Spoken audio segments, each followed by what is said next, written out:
नमस्कार, एनडीटीवी की चुनावी यात्रा में आज हम आ गए हैं रायपुर, जो कि है राजधानी छत्तीसगढ़ की। 5 राज्यों में चुनाव हो रहे हैं और छत्तीसगढ़ भी उनमें से एक है। और यहाँ के लोग कहते हैं कि हमारा नाम है मोर रायपुर। यहाँ पर जैसे कि आप देख सकते हैं ये होर्डिंग लगी हुई है। मोर रायपुर जो है वो यहाँ के तेलीबांधा झील जो है उस पर बने हुए एक मेरीन ड्राइव पर लगा हुआ है और ये अपने आप में एक सेल्फी पॉइंट बन गई है। कितना गौरवान्वित महसूस कर रहे हैं लोग। राजनीतिक रूप से जागरूक तो हैं ही छत्तीसगढ़ के लोग, लेकिन इस बार चुनाव में उनको क्या लगता है कि किसका पलड़ा भारी है। एक यहाँ पर चाउर वाले बाबा हुआ करते थे, यानी कि डॉक्टर रमन सिंह, और फिर अब जो है मुख्यमंत्री, उनको यहाँ के लोग कक्का बुलाते हैं। कक्का पिछली बार हमारे कार्यक्रम में गेड़ी पर भी चढ़ गए थे, चलने लगे थे। तो इस बार चुनाव में कौन गेड़ी चढ़ेगा और किसकी गेड़ी जाएगी टूट और वो गिर जाएगा नीचे, ये तो चुनाव के बाद ही पता चलेगा। लेकिन जनता के दिल में क्या है और रायपुर और छत्तीसगढ़ के लोगों के मन में क्या है, हमें लगा यहाँ पर आपसे ही सीधे पूछ लिया जाए। तो एक छोटी सी चौपाल लगाई है एनडीटीवी पर ताकि लोगों से उनकी प्रतिक्रिया जान सकें। मैं सबसे पहले आपका स्वागत करना चाहता हूँ। एक एक करके अगर आप लोग अपना परिचय दे दें तो उसमें थोड़ा सा आसानी होगी, और उसके बाद आपका मत। एसपी तिवारी शंकर नगर से हैं जी। सरकार का 50-50 है अभी। 50-50 कहा नहीं जा सकता है, 50 है। वो तो 75 का टारगेट लिए। 75 वो तो जुमला बोलते रहते हैं। युवा निराश है, युवाओं के निराश है अभी। युवा निराश है किससे? भूपेश बघेल से जी। वैकेंसी वगैरह में काफ़ी सारे भ्रष्टाचार के मामले आ रहे हैं और लेट भी निकल रही है। काफ़ी सारी वैकेंसियाँ खाली, फिर भी सरकार नहीं निकाल रही। तो इसका सरकार का ये कहना 75 पार। जी नहीं, मुश्किल है, बहुत मुश्किल है। जरूर छत्तीसगढ़ियावाद को बढ़ावा मिला है, लेकिन युवाओं को जो जिस लिए लाया गया था उसका नहीं मिल रहा। ये एक ज़रूरी बात ये कह रहे हैं कि एक छत्तीसगढ़ियावाद, यानी कि एक जो अस्मिता की बात होती है, जैसे कहा जाता है गुजराती अस्मिता, मराठी अस्मिता, उस तरीके से एक छत्तीसगढ़ी अस्मिता। वो गेड़ी चढ़ जाते हैं, वो लट्टू घुमा लेते हैं, वो सब कुछ कर लेते हैं, लेकिन आपको नहीं लगता है वो ज़मीन पे भी लोगों के दिल में उतर रहा है? ऐसा कोई विकास तो नहीं हुआ है कहीं भी, बस पेपरों में हो रहा है। अभी चुनावी घोषणाएं इतनी हो रही कि पहले 4 साल नहीं की, अब कर रहे हैं 4.5 साल नहीं हुआ, अब कर रहे 600 करोड़ 2000 करोड़ जा के बिलासपुर कोरबा। तो आपका शुभ नाम सर? मैं अशोक तोमर कहते हैं मुझे। तोमर साहब, इनका ये कहना है कि वो विकास जो है वो अखबारों का हो रहा है या अखबारों में हो रहा है। देखिए जी, जितने लोग यहाँ हैं शहर में हैं, शहर के लोग देहाती दुनिया के बारे में बहुत कम जानते हैं। तो ये अपने आकलन इनका जो भी है वो इनको लग रहा है ठीक है। माने रायपुर का आकलन हो सकता है, छत्तीसगढ़ का नहीं। छत्तीसगढ़ का आकलन नहीं हो सकता। और यहाँ पर रायपुर में किसका गढ़ माना जाता है? रायपुर में 50-50 है। वैसे बीजेपी का गढ़ ही समझिए, लेकिन इस बार वो गढ़ पिछली बार टूट गया था। हमें लग रहा है कि 50-50 दोनों बांट लेंगे। नहीं, सिर्फ रायपुर में बांट लेंगे या पूरे छत्तीसगढ़ में? पूरे देहात में कांग्रेस आगे, ग्रामीण क्षेत्र में। क्योंकि 2-3 चीज़ इनका बहुत महत्वपूर्ण हमने जो देखा है। एक तो छत्तीसगढ़ियावाद जिसका कोई काट नहीं है, और उसके चलते बीजेपी ने भी अपने चीज़ छत्तीसगढ़ के लोगों को प्रेफरेंस दिया है। बड़े बड़े लोगों को देखिएगा इस बार, जो कि महंत माने जाते थे राजनीति के, उनको टिकट मिलने वाला नहीं है। ये बीजेपी ने रियलाइज कर लिया। इसका मतलब कि छत्तीसगढ़ियावाद अंदर तक फैल चुका है और लोग अपने को इसमें गौरवान्वित महसूस कर। देखिए, एक बात तो ये है, जैसे कि मैं यहाँ कुछ युवाओं से बात करूँ, आप ये बताइए कि छत्तीसगढ़ तो आया ही, आपकी कितनी, मैं ये बहुत ही ख़राब सवाल है, लेकिन आपकी कितनी उम्र है? 20 ईयर्स। आप बताइए, आपसे ज़्यादा बुजुर्ग छत्तीसगढ़ है, और छत्तीसगढ़ जब बना था सन 2000 में, तो वो उस समय की भारतीय जनता पार्टी की सरकार केंद्र में थी, उसी समय बना था। लेकिन यहाँ पर तोमर साहब का कहना है कि छत्तीसगढ़ियावाद, यानी कि छत्तीसगढ़ी प्राइड, वो इस सरकार में उसको ज़्यादा बढ़ावा मिल रहा है। आपको क्या लगता है, एज अ सिटीजन आपको क्या लगता है? लगता है मुझे कि क्या और कौन बात? हाँ, आप बताइए। बिल्कुल, जब से हमारे काका हैं यहाँ पे, तो हमारी छत्तीसगढ़ी संस्कृति को बढ़ावा मिल रहा है। अच्छा, पहले ये सब दर्शकों को बता दें, हमारे काका जो ये कह रही है मतलब भूपेश बघेल। जी हाँ, हमार काका ऐसा भूपेश बघेल। जी हाँ, हमार काका भूपेश। डॉक्टर रमन सिंह के लिए भी कुछ नाम है या वो ऐसे ही हैं? वो तो अब मैं उनके बारे में नहीं बोल सकती, बाकी जिनके लिए प्रेम है, स्नेह है, उन्हें ही हम हमारे कहते हैं। तो बिल्कुल भूपेश बघेल जी के लिए हमारा स्नेह है, जो हम उन्हें काका कहते हैं। और बिल्कुल जैसे कि देखा जाए, हमारे कौशल्या मंदिर देख लीजिए, है ना, और राम वनगमन पथ, है ना, जो अभी हमें अभी पता चल रहा है कि राम जी छत्तीसगढ़ में कहाँ कहाँ से गुजरे थे। तो बिल्कुल इस अब की बार 75 पार, बिल्कुल। ये नारा जो है ये कैच ऑन कर गया है, क्यों सर? आपका शुभ नाम? जी, मैं राजकुमार सोनी। जी राजकुमार जी, ये नारा जो है जो भूपेश बघेल ने दिया या उनकी पार्टी ने दिया, अब की बार 75 पार, ये ज़रा कैचअप कर गया है, जैसे कि आप देख रहे हैं यहाँ पर लोग भी उसके बारे में बात कर रहे हैं। ऐसे में बीजेपी अपने आप को कहाँ पाती है? देखिए, आपने शुरुआत में जब कहा ना कि कौन गेड़ी चढ़ेगा, तो मैं वहीं से अपनी बात की शुरुआत करना चाहता हूँ कि भाजपा तो गेड़ी इसलिए भी नहीं चढ़ पाएगी कि उसमें बहुत भारी भारी लोग हैं, गेड़ी टूट जाएगी। तो गेड़ी टूटना ये तो आपने फैट शेमिंग कर दी है। गेड़ी टूटना स्वाभाविक है। दूसरा, जो 75 पार का नारा है तो वो एक कैची नारा है। जैसे काका अभी जिंदा है, तो एक कैची नारा है कि भाई काका जिंदा है, मतलब अभी मैं जिंदा हूँ, चिंता मत करो।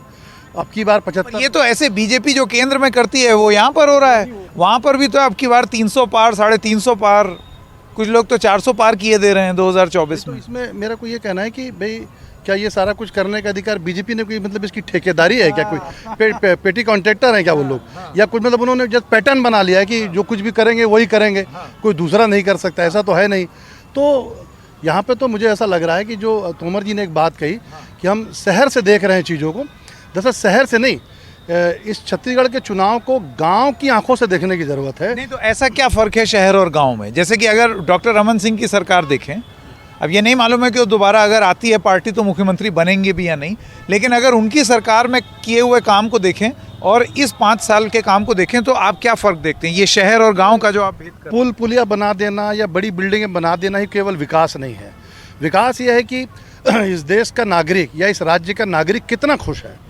तो मुझे लगता है कि पुल पुलिया बना देने से कोई बहुत महत्वपूर्ण विकास नहीं हो जाता।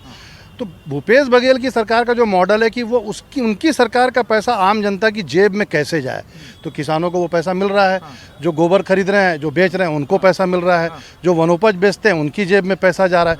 तो छोटी छोटी जगहों पर गरवा गुरवा सब सब सब सब जगहों पर जो वो है पैसा जा रहा है। और आप देखिएगा कि इस बार का जो दिवाली के बाद का जो बाजार लगा था, उसमें ग्रामीण लोग सामानों की खरीदी के लिए आए थे। देखिए, इस पे तुरंत, इससे पहले कि मैं आपके पास आऊँ, ये आपने बात सुनी कि छत्तीसगढ़ उसके गांव में बसता है और गांव जो है वो आपके हिसाब से वो काफ़ी संतुष्ट है। अब आपकी प्रतिक्रिया? तो किसान 40% संतुष्ट है। बकाया तो रेगाहा लेते हैं, उनको तो बोनस मिलना नहीं, जो सरकार उनको फ़ायदा दे रही है वो तो उनको मिलता नहीं रेगाहा वालों को। तो वोट तो बोल रहे हैं मैं बीजेपी को ही दूंगा, कांग्रेस को दूंगा ही नहीं। तो किसान मतलब 50-50 मानिए। और शहर में बीजेपी है, ये जितने भी शहर हैं बड़े, वो तो वहाँ ये बड़ा मज़ेदार है, ये आपका अपना सर्वे है? यस, बड़े बड़े लोग सर्वे करें, आपका सर्वे ये है कि 50-50 50-50 में सरकार बनेगी ही नहीं। नहीं तो बनेगा कहाँ 75 पार हो रहा है, आप 50-50? अब आचार संहिता लगने दीजिए। हिंदुत्व उसके का बाद मुद्दा भी अब क्या है, हिंदुत्व का मुद्दा भाजपा से छीन लिया है। राम वनगमन पथ बन रहे हैं, गाय का गोबर 2 रुपए किलो में। ये बड़ी ज़रूरी बात इन्होंने बोली है। आपका शुभ नाम सर? और मैं आपसे ये जानना जी। मेरा नाम गौतम बंदोपाध्याय, मैं सामाजिक कार्यकर्ता। अच्छा गौतम जी, अभी आपने सुना, ये एकदम यंग यूथ, इनका ये मानना है कि हिंदुत्व का मुद्दा जो है वो छीन लिया है, ले लिया है। इस पर भारतीय जनता पार्टी, चाहे मध्य प्रदेश हो चाहे छत्तीसगढ़, उनका ये कहना है कि कांग्रेस पार्टी के लोग चुनावी हिंदू हैं। चुनाव के 6-8 महीने पहले उनको मंदिर याद आ जाते हैं, उनको राम याद आ जाते हैं, वो आरती लेते हुए दिखते हैं। आपका क्या मानना? देखिए, यही हिंदू जो है भारतीयता के साथ सच्चे हिंदू है, नफरती हिंदू नहीं है। तो ये 2 हिंदू में अगर बांटे, सच्चे हिंदू और नफरती हिंदू, तो पूरा क्लियर हो जाएगा भारत के दृष्टिकोण की। दूसरी बात, तो कौन सा किसके साथ है? नफरती हिंदू कहाँ है और असली नफरती हिंदू जरूर बीजेपी के साथ तो है ही। और सही हिंदू जो सही राम की बात, सही हिंदू की बात, राम केवल एक मनुष्य नहीं था, राम हमारी भारतीय के विचार है, इसे राम राम हम कहते हैं। तो राम के साथ, भारतीय संस्कृति के साथ पूरे घुल-मिल जाना। इन सर की बात से कौन सहमत है, कौन सहमत नहीं है? ज़रा एक बार, हाँ, आप सहमत हैं? आप सहमत हैं? आप बिल्कुल सहमत नहीं है, वो मुझे लग ही रहा था। आप, अच्छा, यहाँ बहुत सारे लोग कि नफरती हिंदू और असली हिंदू का जो फ़र्क है वो जो है, देखिए, समरसता जो है इस राज्य की विशेषता है। भारतीय जनता पार्टी के लोगों ने यहाँ पर जहर घोलने की बहुत कोशिश की, कई जगह दंगे फसाद करवाने की कोशिश की, लेकिन वो तो भूपेश बघेल का हिंदुत्व था जो उनसे टक्कर ले गया। क्योंकि समरसता छत्तीसगढ़ की विशेषता है, और चाह कर के भी जो नफरती चिंटू है, नफरती लोग हैं, वो शांति के टापू को कभी ख़त्म नहीं कर पाएंगे। आपका क्या मत है इस मुद्दे पर? मेरा नाम उषा तिवारी है। जैसे इन्होंने कहा कि दंगे हो रहे हैं, तो दंगे रुकवा दिए गए, लेकिन दंगे तो अभी भी हो रहे हैं। कई जगह अभी भी नग्न प्रदर्शन चालू थे वैकेंसी को लेके कि जनरल कैटेगरी के लोगों को वैकेंसी नहीं मिल रही है। तो इन सब को लेके तो दोनों सरकारों को मैं बराबर ही मत दूंगी, क्योंकि कांग्रेस भी आई तो उसने भी नए काम किए, लेकिन बीजेपी ने जो काम अधूरे छोड़े थे उन्हीं को वो पटरी पे लाई। ये एक बड़ी महत्वपूर्ण बात है और मैं आपसे जानना चाहता हूँ। देखिए, अक्सर लोग ये बोलते हैं ये सरकार बनाम वो सरकार, वो ऐसे वो इनके, लेकिन अगर आप गवर्नेंस देखें तो अक्सर ये होता है कि एक सरकार से दूसरी सरकार के काम में कोई बहुत ज़्यादा भेद नहीं होता, क्योंकि अक्सर लोग इस तरीके की बात करते हैं कि ये तो हमारा ही काम आगे बढ़ा रहे हैं, फिर कोई और सरकार आएगी वो भी ये बोलेगी हमारा ही काम आगे, तो काम तो वही है, सड़क तो हर ही सरकार में बननी है। जी सर, मेरा नाम मंत्रा है, मैं एक सोशल वर्कर हूँ, और सर काम वही रहता है, बस चेहरे बदल जाते हैं। और जहाँ तक रही बात, मैम ने एक चीज़ बोली कि जो काम भाजपा के उसमें हुआ था वही काम आगे बढ़ रहा है, पर उन्होंने एक्स्ट्रा क्या नया किया है ये हमें देखना है। और ये शतक जो क्या किया है आपने? वो हाथ तो ऊपर किया था सर की बात, ऐसा नया क्या किया? गोबर बेच के जो, ये आप सवाल पूछ रही हैं या जवाब दे रही हैं? बता रही हूँ सर, सवाल नहीं है सर। मैं बोलना चाहूंगी सर, एक सेकंड वो खत्म कर लीजिए। जो गोबर बेच के जो गोधन वो अपने क्या उसमें युवा उस चीज़ के लिए प्रेरित हुए? क्या उन्होंने एजुकेशन पे काम किया? क्या उन्होंने महिलाओं पे काम किया? क्या उन्होंने मुझे ऐसे लगता है आपका काउंटर यहीं से आने वाला है। आपकी बात पर। हाँ। तो आपने पूछा कि उन्होंने गोबर बेचने के लिए योजना जरूर बनाई, लेकिन युवा के लिए क्या किया, नौकरी के लिए क्या किया, जी, और शहरी लोगों के लिए क्या किया?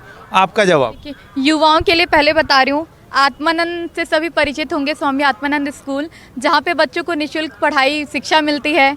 और मैं माना कैंप में रहती हूँ, मेरा नाम प्रियंका उपाध्याय है, मैं एक योग साधिका हूँ, और मैं माना कैंप में रहती हूँ। तो माना कैंप में हमारे एक कॉलेज बना है, तो नवीनतम कॉलेज जो बना है, हमारे यहाँ क्या होता था कि लड़कियों को रायपुर क्या है ना दूर लगता है, माना कैंप में रहती हूँ, इतनी दूर नहीं भेजा जाता अधिकतर पढ़ाई के लिए, लड़की है अकेली कहाँ भेजेंगे। लेकिन कितना दूर है? कितना दूर है मतलब जितना भी 12-15 किलोमीटर है, तो वहाँ के लोग ना डरते हैं बच्चियों को बाहर भेजने से। लेकिन अभी जैसे एक कॉलेज बन गया है, तो कॉलेज बन गया तो बहुत सारी चीज़ें इजी हो गई है। अब हमारी बच्ची 12वीं के बाद यही कॉलेज में जाएगी, नज़रों के सामने रहेगी, तो शिक्षा के लिए तो बहुत अच्छा काम किया है। अच्छा, इससे पहले कि आप जवाब दें, देखिए एक चीज़ ये होती है और वो है छवि। ये हमने कई चुनावों में देखा है कि लोग घंघोर नाराज़ होते हैं। क्यों तोमर साहब? एकदम घंघोर नाराज़ होते हैं सरकार से, ये नहीं किया वो नहीं किया, लेकिन बाद में चुनाव वाले दिन फिर मतलब मैं नाराज़ भी आप ही से हूँ, लेकिन मैं नाराज़ भी आप ही से हूँ, लेकिन मेरी उम्मीद भी आप ही से है, अगले से नहीं है। इतना नाराज़ नहीं हूँ कि मैं किसी और को वोट कर दूँ। तो इस हिसाब से आप कहाँ देखते हैं छत्तीसगढ़? मैं मेरा जो आकलन है 60 कांग्रेस को मिलने जा रहा है। उनका 15 कम कर दिया आपने, वो तो 75 के। अरे वो तो नारे पे जा रहे हैं। देखिए, छत्तीसगढ़ के लोग बहुत सीधे हैं और उसका खामियाजा इन लोगों ने भुगता है बहुत बुरी तरह से। आज पूरे छत्तीसगढ़ में, रायपुर शहर में देख लीजिए, छत्तीसगढ़ का कोई ऐसा नहीं है जिसके पास 500 करोड़ से ज़्यादा की हैसियत है। और जितने भी 500 करोड़ की हैसियत से बाहर वाले लोग हैं, आंख बंद करके कह लीजिए कि वो छत्तीसगढ़ के बाहरी लोग हैं। अच्छा, हाँ, आप गिन लीजिए, और मेरा ये चैलेंज है पूरे रायपुर शहर में। अब बाहरी अंदर वाला इसका भेद क्या है? तो सब एक देश है, कोई कहीं भी जा सकता है। नहीं, उसमें खराबी ये नहीं है। परदेसियावाद का थोड़ा नारा भी चल गया है, परदेसियावाद का नारा चल रहा है, कांग्रेस इसका वो कर रही है, प्रचार कर रही है कि भाजपा वाले परदेसिया हैं और हम कि मतलब, अच्छा, कि मतलब वो बाहर से आए हैं, इम्पोर्टेड हैं। यस। रमन सिंह का तो नहीं, कई लोग हैं ऐसे, मैं नाम लेना नहीं चाहता हूँ क्योंकि मेरे परिचित भी हैं वो लोग। कोई बात नहीं। हाँ, लेकिन बाहरी के खिलाफ कुछ है, शहर में उतना नहीं पता। दूसरी बाहरी का मसला केवल परदेसियावाद से नहीं है। दरअसल छत्तीसगढ़ की अस्मिता को जो जानता समझता हो, जो यहाँ की संस्कृति में रचा बसा हो, जो यहाँ के 30 त्यौहार का सम्मान करना जानता हो, जो यहाँ के किसानों का सम्मान करना जानता हो, परदेसियावाद का पूरा मतलब वही है कि आप इन सारी चीज़ों का सम्मान नहीं जानते तो आप परदेसी है। कि यहाँ की संस्कृति को तो आपको जानना समझना पड़ेगा ना, कि यहाँ का आदमी खाता क्या है, क्या ओढ़ता है, क्या बिछाता है, कौन से आसमान की चादर को कुछ चादर बना करके सोता है।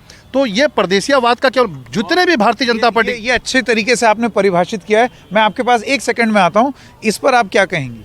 सर ये बिल्कुल सही है। जैसे मतलब कांग्रेस सरकार आई, उन्होंने यहाँ की जो चीज़ें हैं, जैसे एक बोलते हैं बोराबासी, एक चीज़ ये बहुत आउट ऑफ हो गया था, पर उन्होंने ये चीज़ फिर से कल्चर को ले आया। तीज त्यौहार जैसे छेरछेरा हो गया, बाकी जितने भी तीज त्यौहार उससे मिलान करवाया, उससे मिला, और जो यहाँ की लोकेलिटी जो वो है उससे हमको परिचय करवाया। बहुत बढ़िया। आप मानती हैं इस बात?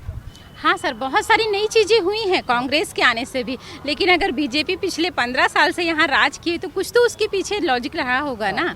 इसके लिए कांग्रेस अच्छा काम कर रही, पर मैंने कहा ना कि जो काम उन्होंने अधूरे छोड़े उन्हीं को आगे बढ़ाए जा रहे हैं। छोटे छोटे वो गांव के जो प्रोग्राम है उनको आगे उन्होंने लाया है, सामने रखा है। जैसे कभी एक नई योजना लाई है कि गौ का गोबर तो पहले यूज़ में लेते थे, अब गौमूत्र को भी यूज़ में लेने लगे, उसे भी खरीदा जाने लगा है, उससे भी वो फिनाइल वगैरह बनाया जाने लगा है सस्ते क्वालिटी का। तो बहुत सारी नई चीज़ें भी वो कर रहे हैं, मतलब नया चीज उसमें ला रहे हैं समाज में। और नहीं, तो ये जो जागरूकता है जिसके तहत आप ये सब बोल रही हैं, आपको लगता है गांव देहात तक ये जागरूकता जो है ये पहुंच चुकी है कि लोग ये जानते हैं? हाँ वही, छत्तीसगढ़ जो है देश के एक नया विकास का मॉडल दिया है।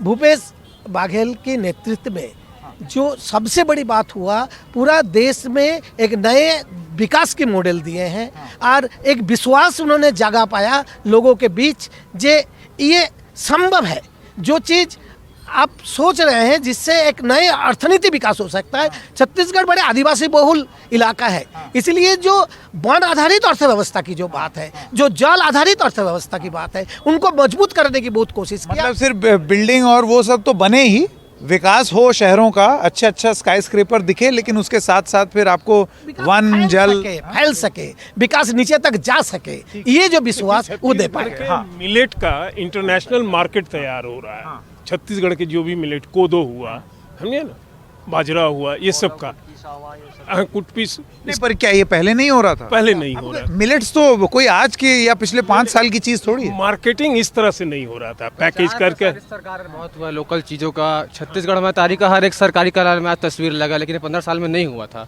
तो छत्तीसगढ़ पहले तो मुझे ये बताइए कि आप किस साइड हैं? कभी आप ऐसी बात कर देते हैं, कभी आप वैसी। मैं जरा कंफ्यूज हो रहा हूँ।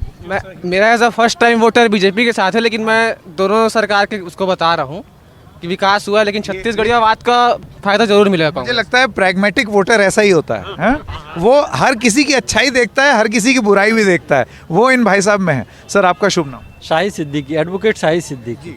आप अगर कुछ बताना चाहें कि आपको क्या लगता है, आपका विश्लेषण क्या है? सर जो अभी सबने बोला है, मैं कुछ बातों से इत्तेफाक रखता हूँ, मगर मैं बहुत सीधी बात करूँगा कि बघेल साहब ने भी मोदी साहब की तरह मार्केटिंग बहुत अच्छी करना सीख लिया है। ये बार बार ये मुद्दा आ रहा है सामने, मार्केटिंग वाला। असल मुद्दा यही है, क्योंकि देखिए कहाँ, अब हम बात कर रहे हैं छत्तीसगढ़ अस्मिता की बात करें, बेसिक बाहरी परदेसी, इन सबसे अहम बात यह है कि आपके बुनियादी नीतियाँ कैसी होनी चाहिए जो आम पब्लिक के लिए। यहाँ पूरे छत्तीसगढ़ में केवल ना तो आदिवासी हैं ना कोई एक है, सारे कम्युनिटी यहाँ रह रही हैं, तो सबके विकास के लिए, यूनिटी के लिए एक काम होना चाहिए। केवल ये नहीं कि अस्मिता का मुद्दा, फिर हम वही मुद्दे की तरफ आगे बढ़ रहे हैं कि जो एक पर्टिकुलर पार्टी बोलती है कि नहीं साहब मेरा ये फॉलोअर्स हैं, मेरा ये मोटो है, उससे हट के हमें कुछ नया काम करना चाहिए। अगर शायद साहब खुल के नहीं बोल रहे हैं, खुल के बताइए कि आप किसकी तरफ इशारा कर रहे हैं, क्या बोलना चाह रहे हैं? आपका ये कहना है कि जैसे केंद्र में मोदी सरकार है, वैसे ही छत्तीसगढ़ में वो मॉडल लागू किया जा रहा है? बिल्कुल सच्चाई यही है, ये आई बात। बिल्कुल स्पष्ट बोल रहा हूँ। जैसे मोदी सरकार, मोदी जी जिस रास्ते पे और जिस सिस्टम से बढ़ना चाह रहे हैं, और जिस बेस पे काम कर रहे हैं, उसी बेस पे, उसी रास्ते पे हमारे बघेल साहब काम करने की कोशिश कर रहे हैं और करने का प्रयास भी कर रहे हैं, और 5 साल में बेसिक सफल भी हुए हैं। मैं एक सवाल पूछना था, इन्हीं की बात से मैं जरा एक सेकंड, इन्हीं की बात से जरा आगे लेके मुझे आप ये बताइए, अगर कोई अपना प्रचार और प्रसार कर रहा है, अगर बहुत भौंडे तरीके से नहीं कर रहा है और बहुत ज़्यादा पैसा इस पर खर्च नहीं कर रहा है, तो क्या अपने काम का प्रचार करना क्या गलत बात है? ये एक बात जान लें। बिल्कुल नहीं सर।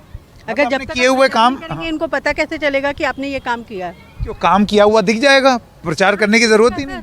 कहाँ से दिखेगा? तो आपको दिखाएंगे तब तो दिखेगा ना आप न्यूज़पेपर में देंगे, ना आप टीवी में देंगे, ना किसी जनता को बताएंगे, तो पता कैसे चलेगा कि आपने ये किया है करके। बात कहना चाहता हूँ, मुझे एक चीज़ बड़ी रोचक लग रही है, मैं आप सब लोगों को बताना चाहता हूँ। यहाँ पर ना इतना अच्छा ये इसलिए लग रहा है क्योंकि अक्सर जब दिल्ली में कार्यक्रम किया जाता है, कहीं और किया जाता है, बड़ा क्लियरली मत विभाजित होता है। एक ऐसे हिस्से होंगे लोगों के जिनको सिर्फ और सिर्फ बुराई दिखेगी, और एक हिस्सा ऐसा तबका लोगों का होगा जिनको सिर्फ अच्छाई दिखेगी। यहाँ अच्छी बात यह है कि सबको सब कुछ दिख रहा है, ये बहुत अच्छी बात है। देखिए, बियॉन्ड ग्वालियर जाइएगा तो उसी तरह के लोग पाएंगे।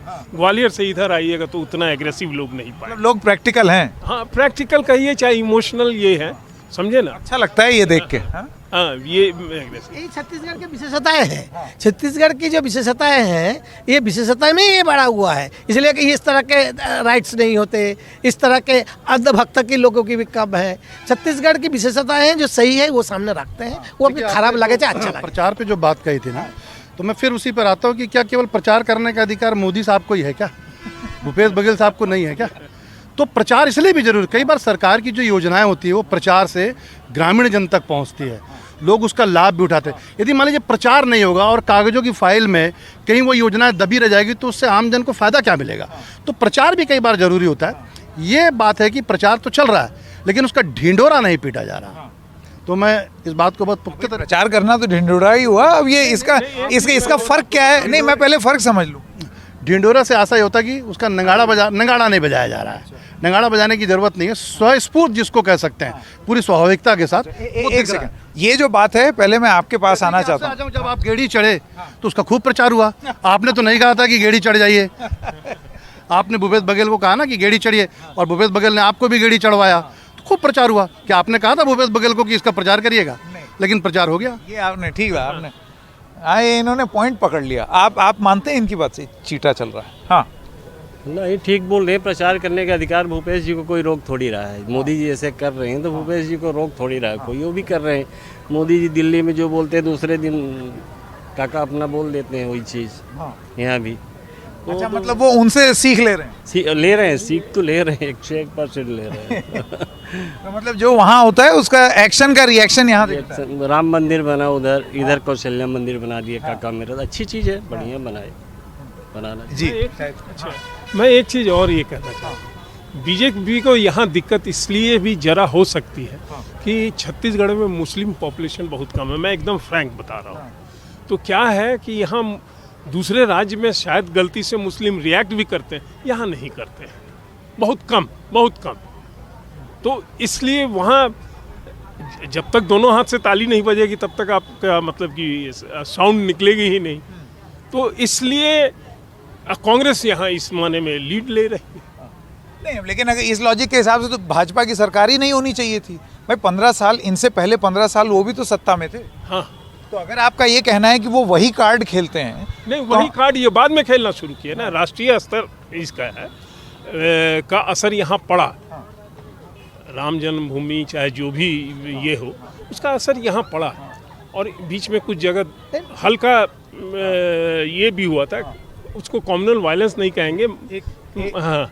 15 साल की बीजेपी के शासनों के जो प्रभाव राजनता देखा, इसीलिए उन्होंने इस बार तो बीजेपी का आने का कोई सवाल ही नहीं आता है। अच्छा। क्योंकि वो 15 साल उनको हर बार याद दिलाता, इतना जल्दी थोड़ी इंसान भूल जाएगा। तो इनको कम से कम 10-15 साल के बाद फिर एक बार सोचा जाएगा। इस बार तो कोई उम्मीद नहीं है। 15 साल में मैं ये भी बता दूं क्रिकेट की भाषा में कि कांग्रेस के पास बॉलर अच्छे नहीं थे और उनके बैट्समैन अच्छे नहीं थे। चूंकि बॉलर खराब थे इसलिए सेंचुरी पे सेंचुरी बनाए जा रहे थे, समझे ना। और अब है, देखिए, अब भाई हमारा ये मतलब कि ये बैट्समैन बहुत अच्छा है। कोई भी बॉल दीजिए मार देगा। नहीं तो अकेले अरे अच्छा, हाँ, अपनी खुशी में लोग इजहार कर रहे हैं, ये तो अच्छी बात है। हाँ, नहीं तो ये बात बताइए, ऐसा ज़रूरी थोड़ी है कि ये बैट्समैन जो है सिर्फ कांग्रेस के पास ही अच्छे हों। एक बात ये भी नहीं, यहाँ पर हाँ, छत्तीसगढ़ में अब कांग्रेस का तो एक चेहरा है, वो दिख रहा है। बीजेपी का चेहरा कौन है अभी हमें नहीं मालूम है। तो आपको लगता है ये यहाँ पे मोदी को अपना चेहरा बनाया है क्योंकि उनको भय है कि छत्तीसगढ़ के कहाँ बैटिंग करेंगे भाई? नहीं तो हाँ, दिल्ली के भी बैट्समैन वही, छत्तीसगढ़ के भी वही। तो बन रहा, लेकिन हुआ क्या? उन्होंने कर्नाटक और हिमाचल में भी बैटिंग करके देख ली है, तो अभी मोदी को उन्होंने चेहरा बनाया हुआ है और उनको लगता है कि मोदी के सहारे उनकी नैया जो है वो पार लग जाएगी। लेकिन आप पीछे तालाब देख रहे हैं, शायद वो डूब भी सकते हैं। बीजेपी चेहरा अपना पहले वो नहीं, यूपी का चुनाव हुआ था जब योगी जी पहली बार सीएम बने थे, तो उनका नाम नहीं था सीएम बनने में, 4-5 लोग थे लिस्ट में, फिर योगी जी को ला दिया। आज पूरे देश में योगी ऐसा नहीं है, लेकिन चेहरा लेकर के भी बीजेपी मैदान में उतरती है। अभी तो बंद कर दिया। हाँ, लेके उतरती है, जहाँ रहता है, मतलब हाँ, ये है स्वाद अनुसार, जहाँ लगे कि गड़बड़ ना हो वहाँ उतार दो। और बाय द वे ये कांग्रेस भी यही करती है, सब दल यही करते हैं। और काका अकेले बैटिंग कितना करेंगे, कहीं आउट हो गए। अगर काका आपके आउट हो गए तो एक सचिन तेंदुलकर पर कितना उम्मीद रखेंगे? हाँ, बीजेपी ने किया है ना, फील्डिंग क्लोजअप किया है। उन्हीं के घर के एक आदमी जो वहाँ से एमपी है उनके खिलाफ खड़ा किया, क्लोजअप फील्डिंग किया है। तो काका भतीजा है वो, काका भतीजा आपस में लड़ सकते हैं चुनाव, ऐसा कहीं लिखा थोड़ी है। तो खेल भी सकते हैं, खेल भी सकते हैं। वही फ्रेंडली मैच हो गया तो नहीं, फ्रेंडली की संभावना नहीं है। फ्रेंडली की संभावना नहीं जी। सर, पहले बात मार्केटिंग की जो आपने बोली थी, काफ़ी सबको सुना। मार्केटिंग में एक पैमाना होना चाहिए कि आप पैसा लगा रहे हैं, उसके एवज में आपको कितना आउटपुट मिल रहा है। मतलब कहने का आशय ये है कि उसमें ज़मीनी हकीकत में कितना बेनिफिट मिला उस फायदे, उस स्कीम से। जैसे सर एक बोर्ड देखिए, आपके जस्ट पीछे एक बोर्ड लगा है, बड़े काम का, टोल फ्री। जरा देखें, वो जूम करके दिखा दीजिए, आप बोलते रहिए, मैं जरा जूम। आप बोर्ड देखें, उस बोर्ड में आप उस बोर्ड का पूरे छत्तीसगढ़ में अगर बोर्ड लगे होंगे और कितना खर्चा आया होगा, करोड़ों रुपए का खर्चा आया होगा, उससे फायदा जनता को क्या हुआ, ये मायने रखते हैं। ये आंकड़े जाहिर करने चाहिए सरकारों को। मैं यहाँ की अकेली बात नहीं कर रहा, आपकी आलोचना सभी सरकारों की है, सरकारों के लिए, पूरे देश की जितनी भी सरकारें, चाहे जितना मोटा और बड़ा चादर का बोर्ड लगा दिया उतना काम भी किया, उतना काम किया कि नहीं किया, उसका फायदा हुआ कि नहीं हुआ, आंकड़े पब्लिश करना चाहिए। जैसे कि आप पब्लिक में अखबारों में बड़े बड़े ऐड लाते हैं, पूरे देश की सरकारें, राज्य सरकारें, केंद्र सरकारें लाती हैं, तो ये भी लाना चाहिए कि इस ऐड से कितना प्रॉफिट हुआ है जनता को। ये भूल जाती हैं, ये चूक जाती हैं सरकारें, क्योंकि वहाँ नुकसान की बात आ जाती है। अब एक आइडिया तो मिला है रायपुर में लोगों से, और ये एक आइडिया भी मिला है कि गांव और शहर का मिजाज किस तरीके से है। लेकिन जैसा कि अभी मैम बता रही थी, 75 पार का नारा ये वोटर को जागरूक करने का भी काम कर रही हैं लगातार। क्यों? नहीं, मैं ये 1100 के ऊपर बोलना चाहूँगी। हाँ, बोलिए। वो भैया ने इतना बड़ा वो पोस्टर दिखाया, क्या था, जैसे मैं सड़क में कली की, मैं अपनी कांटेक्ट लिस्ट पे दिखा दूंगी। कली की बात है, मैं एक्सप्रेस वे से आना जाना करती हूँ, तो वहाँ पे एक गाय ख़त्म हो गई थी, तो अब मैं किसको फ़ोन करूँ, मेरे को पता नहीं वो वार्ड किसका है, वो क्या किसका है। मैंने ये वोट देखा था, तो मैंने ना 1100 में फ़ोन किया। मैं क्या है ना, चीज़ें ट्राई करते रहती हूँ, बड़ा मज़ा आता है नई नई चीज़ें करने में, तो मैंने 1100 में फ़ोन किया था। असर हुआ? हाँ, उन्होंने फ़ोन किया था कि हम आपकी क्या सहायता कर सकते हैं। शायद वो निगम के लोग थे, कहाँ के लोग थे मुझे जानकारी नहीं, पर उन्होंने कहा, तो मैंने बताई समस्या, ये एग्जैक्ट मैंने एड्रेस भी बताया। Problem solve. फिर जब लौट उसी रास्ते से मैं 1 घंटे बाद लौटी, तो वो गाय को मतलब ये एक उदाहरण तो दिख रहा है कि नंबर के प्रचार से ये फायदा हुआ है। एक उदाहरण अभी आपको यहाँ सामने ही दिख गया। सर, वो आंकड़े जो पैसा खर्च हो रहा है वो भी तो आने चाहिए ना, और उससे क्या फायदे होना चाहिए। वो आप आरटीआई लगा दीजिए। नहीं, आरटीआई का मसला नहीं है सर, पब्लिक डोमेन में आप अखबार में इतने बड़े बड़े ऐड दे रहे हैं, तो ये भी हिसाब भी करें, तो दीजिए ना। मेरा ये कहना है कि हिसाब दीजिए उस पैसे। तो एक यहाँ पर एक रफ आइडिया लगा है, पूरा आइडिया कभी भी नहीं लग सकता, क्योंकि लोगों के मन में क्या है उस आखिरी समय, उस आखिरी लम्हे तक क्या है, ये किसी को नहीं मालूम। लेकिन क्या चीज़ जीतेगी? प्रचार और प्रसार वाली बात की वजह से लोग जाएंगे। छत्तीसगढ़िया जो प्राइड है, जिसके बारे में छत्तीसगढ़िया वाद जो यहाँ पर लोग कह रहे हैं, ये जो सेंस ऑफ प्राइड है, मोर रायपुर, अब ये भाई साहब कहाँ वोट देंगे ये तो नहीं मालूम। लेकिन लोग किस चीज़ को ज़्यादा तवज्जो देंगे, बहुत ज़्यादा इंतज़ार नहीं करना है, 4 महीने बाकी हैं। रायपुर से संकेत उपाध्याय, NDTV इंडिया।